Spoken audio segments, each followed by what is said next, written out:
Should I feel discouraged? You have problems, but must the problem overtake us? Give yourself a break. You can't come and kill yourself because certain things are not working for you. What if God doesn't want you to have those things?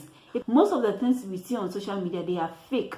Does Jesus cares when my heart is pained? God cares about it. Why worry? Just leave it to Him. Let Him control it. Hello, lovely people. Welcome to my channel. I really appreciate your support. Watching, liking, subscribing is very important, and I say God bless you. Please, if you are watching me and you have not yet subscribed, consider subscribing, like and share this video. You might help someone out there. Today I want us to discuss something about anxiety, fear, stress, and all that at a point we all get into that kind of situation. And so when we find ourselves in that situation, what do we do about it? Do we allow it to consume us, or we need to deal with it? And in dealing with it, how do you deal with it so that it doesn't become negative for you? And so I went through online trying to read something, search here and there, and these are some of the definitions I got for anxiety. And it says, from Google, says it is a mental health disorder characterized by feelings of worry, anxiety, or fear that are strong enough to interfere with one's daily activity. So that kind of worry, that you worry to the extent that you can't even sleep. Some people will worry that what they have to do in the day, they can't do it. They have to set it aside because a lot of things are consuming their thoughts. A lot of things are stressing them. It could be marriage, some marital problems. It could be you want to marry, you are looking into the future, you don't know what the future holds. It could be exams that you need to write. It could be an interview you are going to attend, or some public speech you are going to give, and you are so anxious about it. You don't know how to go about it. It could be anything at all that is stressing you. Billy Graham gave this explanation, or this definition, that I want us to look at. It says, anxiety is the natural result when our hopes are centered in anything short of God and His will for us. And so when, as Christians, our hopes is centered on anything that isn't the will of God, we are so worried about what you can do. I. And so anxiety can make you prideful. Because instead of trusting that God can do this, you are trusting what you can do. How I can become this. How I can make sure that things work this way for me. And so you are always about I, instead of the will of God for you. So this tells us that anxiety is both mental health issue and also spiritual issue. And as Christians, we are going to look more into the spiritual aspect. I am not a psychologist. I'm not a doctor, mental health, whatever. I am not. So I won't go much into that. I might deviate if I try. And so we are going to look at, in the Christian way, in the spiritual way, how we can deal with anxiety. Doesn't mean anxiety is that bad. It's not all that bad. Anxiety has some kind of positive aspects that we need to look at. Anxiety can help you to be proactive because you have an exams to write and you are worried about it. It can push you to study. And so the more you learn, you realize that the worry becomes less, and it helps you to prepare so that you don't become, so that you don't fail the exams. Anxiety can also make you proactive, as I said, in the lives of others, protecting others and preventing harm and all that. And so these are some of the positive things that anxiety can bring. But when it becomes too much, it's worrying. And so when I was doing my search, the medical aspect, it says if you worry or if you become anxious for more than 6 months, then it means it's serious. You need to deal with it. You need to seek for help. And so how do we deal with it? But before we look at how we deal with anxious or anxiety, fear and stress, let's look at what anxiety can do in your life. One, anxiety can distract your relationship with God. It can make you feel that God is incapable. He can't do anything for you. It can make you feel that you are too late. Nothing can be done for you. Bear in mind that the devil, we are not struggling with just the flesh. We are struggling with forces of darkness. And so the devil always wants to make us feel that, oh, God has neglected us, the future is dark, there's nothing good for us, we are late. Always worried. And I'm late, my friends are getting married, and I'm growing, and I'm not married. What do I do? And so instead of trusting God, you are trusting yourself. So at the end of the day, you tend to do things you don't need to do because you think you are late. Also, one of the things anxiety can do is it prevents you from attending social events because you are scared of when people see what they will say. People will begin to judge you, and you are looking this way. You come into contact with friends who have made it in life, and you are not at that point. You are scared. They will look at you and they laugh at you. They will judge you. They will criticize you. And so even social events that will help you grow, you will not attend. You will always find yourself in an isolated place, always trying to be yourself, and you will think, worry, and all that. And so these are some of the things anxiety can do in your life. Being anxious, too much of anxiety, it makes it difficult for you to concentrate and control things around you. This will start to fall out of place for you. You can't concentrate and take the right decision because of anxiety, because of worry. It is taking the best part of you. It makes you restless and sleepless. You can't sleep. When people are sleeping and snoring, you are in bed throughout the night. You can't sleep because you are thinking. You have become restless. You don't know what to do. In fact, anxiety can even make you to think of committing suicide. When you stress yourself too much, when you are too worried and the future has become so dark for you, you seem not to find answers. You can think of committing suicide. Anxiety can make you get irritated easily because you are not satisfied within, because you are restless, because you are anxious of the future, because you are too worried of things you cannot control. And so how do we deal with it? We keep on being worried. Something you cannot control, you don't have control about. Yes, you are growing. You need to marry. Marriage is not coming. Do you need to kill yourself, worry, and take the best part of yourself? How do you deal with it? Especially things you don't have control over. The first thing in dealing with anxiety is to admit that you have a problem. That is the first thing. Some of us, you go about trying to be strong. Oh, I'm okay. Everything is okay. But deep within, you are dying. Deep within, you are worried. When you admit that you have a problem, you begin to think of solution and what to do. And then you realize that the things you cannot handle, you need to leave it for God to handle for you. Another way of dealing with anxiety is to stop dealing with it in your own way.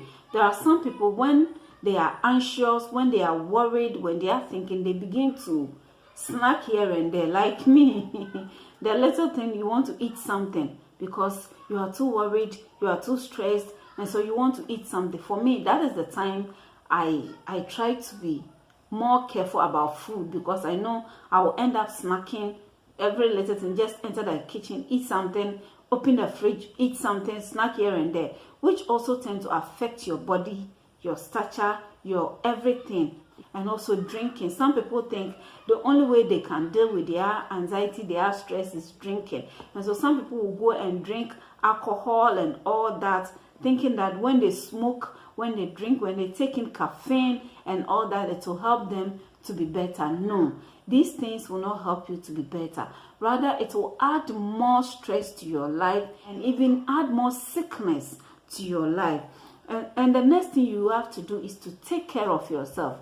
When you are being anxious and you are worried about situations, especially situations you cannot handle, take care of yourself. Medically, it is advised that you eat well, eat balanced diets, taking fermented foods like yogurt, probiotics, and all that. Exercising daily and try to take a break. Whatever is worrying you, take a break from it and give yourself enough rest, sleep here and there. Sometimes you need to excuse yourself from the environment you find yourself in another environment, and then give yourself a break. You can't come and kill yourself because certain things are not working for you. Now, someone will be doing all these things and still the situation is the same. That is because it takes God and God alone for us to go through life without worrying. We have a lot of problems. Some people see us and they think all is okay. I remember I shared a story with a friend. A friend was like, wow, so Ajua, you were in this situation and you could come online and then lead Sabbath school. I mean, those who are not Adventists and watching me, Sabbath school is a Bible study guide that we use in our church, Seventh-day Adventists we use in our church. So usually I come online, I give summary of that and all that. And so the people were like, so you're going through this and you could do all this online and you look strong and all that. Yes, we have problems, but must the problem overtake us? Must it override us and become worried? You can't handle the situation. What will you do? Leave it to God and let God handle it for you. And so the one thing you have to do is give your life and your thoughts to God. Let God take control of your life. Let him take control of your thoughts. Those things you are thinking about. Future, you are living in present and you are thinking of the future. You are worried about what the future holds for you. You can't control it. Why don't you leave it to God? Why don't you give your thought to God? Philippians 4 says, this is what God says. It says that, be anxious for nothing, but in everything by prayer and supplication with thanksgiving, let your requests be made known to God. Amen. Your thoughts to God. Tell God, God, feed my thoughts with things about you. Always speak to God about it and God will take care of it, and just trust. Yes, instantly you will not see the result, but the more you keep on talking to God about it and the more you keep on trusting him, the more you realize that yes, the problem is there, but you are relaxed, you are okay. And so let's stop stressing ourselves and give your thought to God. That is, be intentional about what goes into your mind. In the same Philippians 4 verse 8 says that, finally, brethren, whatever things are true, whatever things are noble, whatever things are just, whatever things are pure, whatever things are lovely, whatever things are of good report, if there is any virtue and if there is anything praiseworthy, meditate on these things. Amen. And so instead of meditating on your singleness, you are not married and you are worried, instead of meditating on the fact that you don't have a job, instead of meditating on the future which is unknown to you, why don't you meditate on the promises of God? Begin to think of the goodness of the Lord in your life, how he has kept you spiritually, physically. Even though you don't have a job, it feeds you. Begin to think about how God is protecting and caring for you. The more you feed your thoughts with these things, the more you realize that God is great and whatever you are worried about is wrong. Don't neglect the spiritual. Now, bear in mind that it's the worries and the stress and the things you go through. It's not just physical and medical things you need to deal with. And so what you have to do is don't neglect that this is spiritual. And so begin to talk to people who can help you in prayers and pray for you.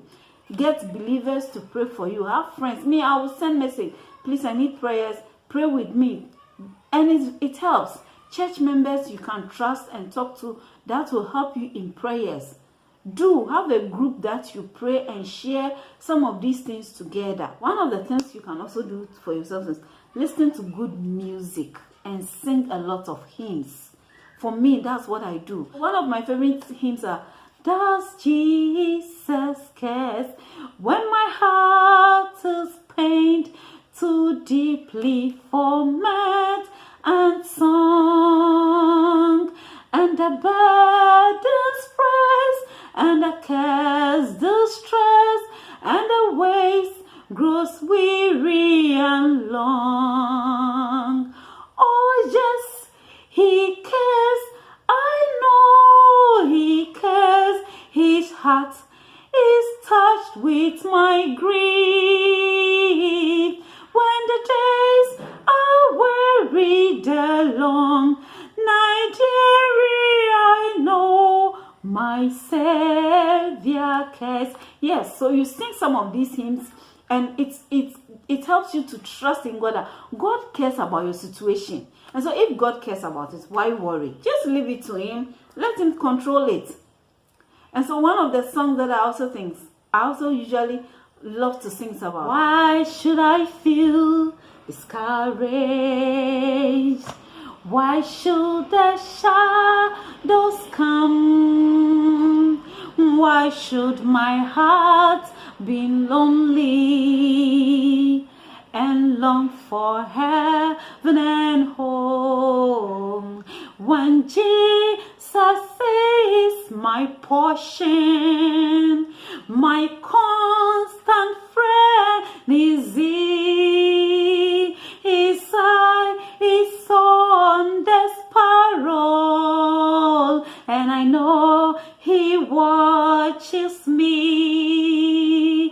His eye is on the sparrow, and I know He watches me. I sing because I'm happy. I sing because I'm free. For His eyes is on the sparrow, and I know He watches me. So if God watches the sparrow, why can't He watch you? Also, read and trust in God's messages for you.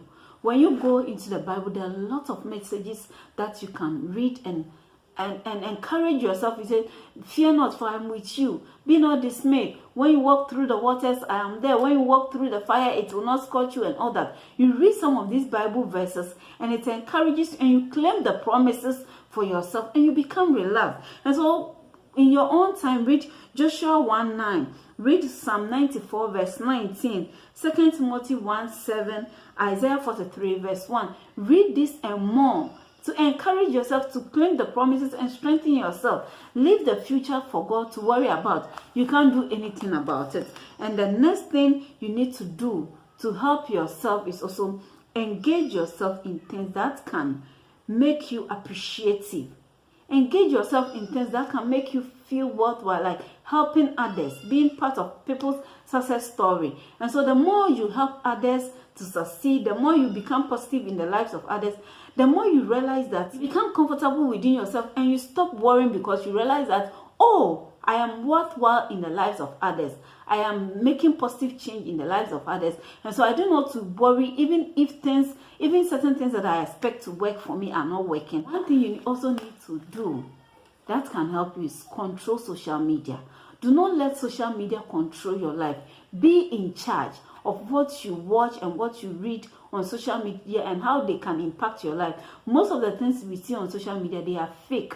People are borrowing in there. People are using people's dresses and other things to make themselves look beautiful, and you watch chicks, you sit there and you become worried. Hey, so when will I get there? Yes, your friend is married, your friend is having masters, your friend is having PhD, you haven't gotten there, and so you should worry and kill yourself. One of the things my elder brother used to tell me says that, how long are you going to live in this world that you deny yourself of things that will make you happy?